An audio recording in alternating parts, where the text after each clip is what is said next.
All right, guys, so today I think is the day we are gonna try and push the Starlet out, see if we check a couple things on it. I think we're gonna go test before we dyno, only because dyno time around here is a little hard to find. And you know, I know a couple guys at the racetrack. I mean, we can go test on a regular test and tune night for 30 bucks just to see what the car does. You know, we got to make sure the 60 foot, the 330 and all that works the way it needs to anyways. So we know we got a base program in there that should work. So I figured we're probably just gonna go Thursday. Me and my buddy Randy are gonna take a drive to the track and see what it could do. So I basically got the entire car back together. I got, you know, parachute mounted on, wheelie bars are on, wheelie bar net. I got some fuel here for it. Got the battery charged, got the battery, new battery. So everything is pretty much ready to go as far as seeing what it could do. So I think I'm gonna push it out in a little while here and actually try and two-step it just to make sure that does what it's supposed to. So we're targeting about 25 pounds on the two-step. I'm gonna see if we hit that target, motor sounds clean and everything, you know, I'll log that as well. If everything looks good on the log, then I think from there we're just gonna, you know, take a chance and go to the track on Thursdays. We have to see what the car does burnout wise and things like that. So I figured, hey, why not go get some data there. So yeah, let's get this thing on the two-step in a little bit here, and hopefully that all works out.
All right, guys, so there you have it.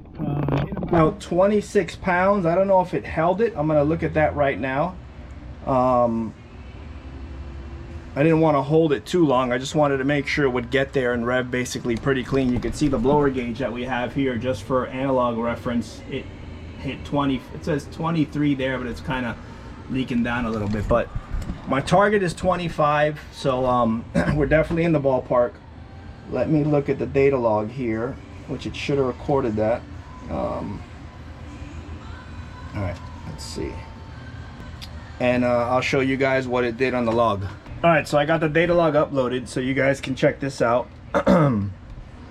So again, open book here, nothing to hide. This is the beauty of this channel. It shows you guys everything we're doing and what we're trying to do and what we're trying to accomplish. I know there's a little glare there. Let me see if that helps.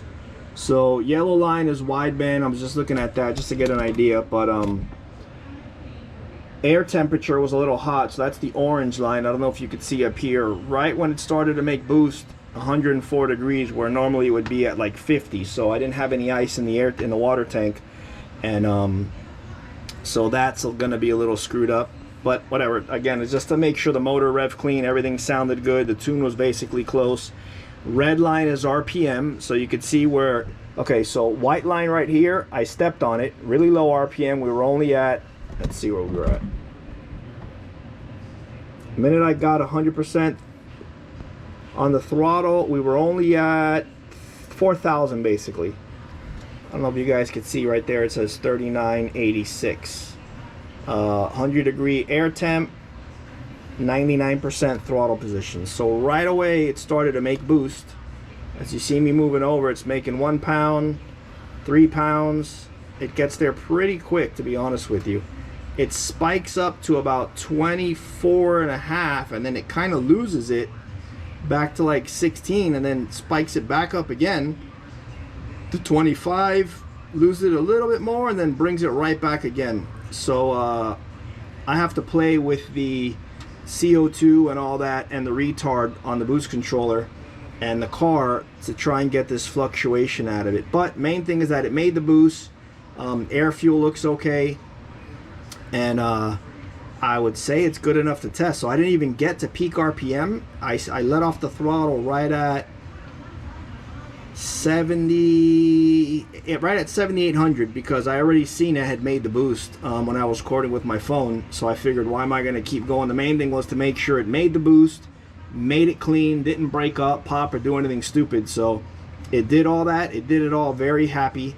So it's going to be even happier when we put a different fuel in it. It's got some regular 1-ethanol fuel in it right now that we normally don't run. So I had it here. I figured, let me put it in there just to test this out. So that's why I did that. But for the most part, yeah, everything looks great. So I think Thursday is going to be it. I'm hoping we have good weather. Man, we've had great weather as far as no rain. Now, I wouldn't say great weather because it's been hot as hell. You could probably see me, I'm sweating like crazy, but we've had no rain, and I think Thursday it's kind of showing rain. Hopefully it doesn't rain. If it does, you know, whatever. What are we gonna do? That's drag racing in summertime, so we kind of know that. But yeah, I will keep you guys posted Thursday what's happening, and hopefully we get out there and make a couple test hits and take it from there. On another note, I want to give you guys a heads up. Our tickets are booked for Labor Day already, so we are definitely coming back. We are definitely gonna push hard this time. We kind of got gypped on the Sunday race where we couldn't race. Unfortunately, we got rained out there, a little far away, but we knew the car was definitely gonna be make a good run that Sunday. So we're looking forward to getting back to Labor Day and seeing what the car could do. So again, thank you guys for watching. I will keep you guys updated, and we will go from there. Talk to you later. Bye.